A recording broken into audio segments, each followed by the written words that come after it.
He said there was a baby that was stolen from that house. An unimaginable crime. I mean, it was front page news every day, from July to the end of August in 1956. That haunted two Long Island families forever.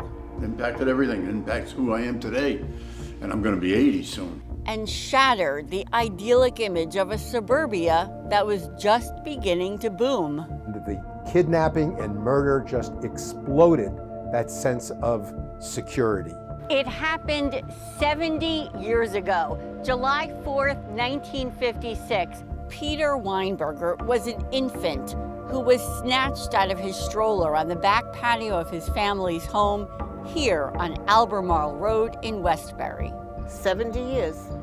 I can't believe it. And it has such a history and a story to this home. Doreen Kenner lives here now. She told me she bought the house back in 1995, but didn't know about its dark past until a neighbor told her.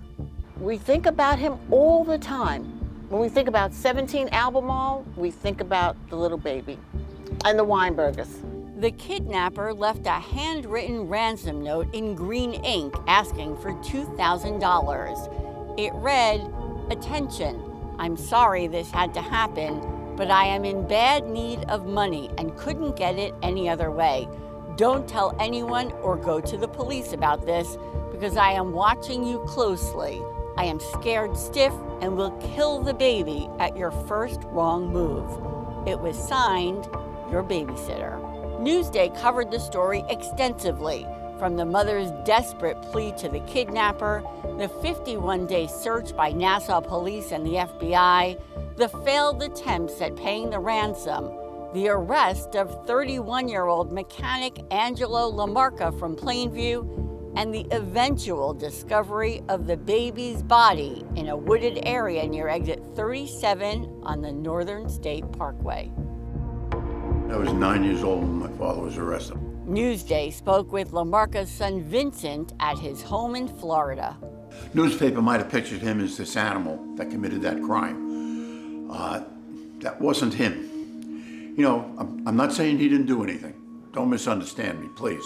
The elder La Marca was convicted of kidnapping and murder and sentenced to death by electric chair. But I was 11 when he went to the chair. What did the public not understand about my father? It's when somebody commits a crime like that, people only see that one side. That's all they see. They don't see the man who was a son, a good son. They don't see the guy who was a good father. I know how good a father he was to me. They don't see the guy who was a great husband to my mom. Vincent La Marca spent 20 years as a Long Beach police officer. It's a career he says he's proud of and admits part of the reason he went into law enforcement is probably because of his dad. I don't know. I did want to become a cop. I wanted to be one of the good guys, let's be honest. Because I didn't fully accept him as one of the bad guys. The kidnapping and murder left an indelible mark on Long Island's newest suburban neighborhoods. An earthquake is not even an apt metaphor for what it did to shake people's confidence and instill a sense of fear and foreboding when that was the last thing they ever expected. The case also fundamentally changed the way law enforcement investigated kidnapping in the United States.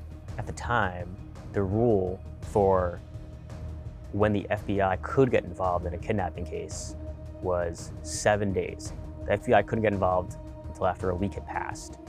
After this happened, that same year actually, Dwight Eisenhower, the president at the time, signed into law that the FBI can now get involved after 24 hours. Peter Weinberger's body is buried in a Queens cemetery with his parents, Betty and Morris. He's still thought of often by the woman still living in what was his family's home. I do think about children. I think about their lives, their hopes and their dreams and possibilities of the future. But he never had that. In Westbury, I'm Shari Einhorn, Newsday TV.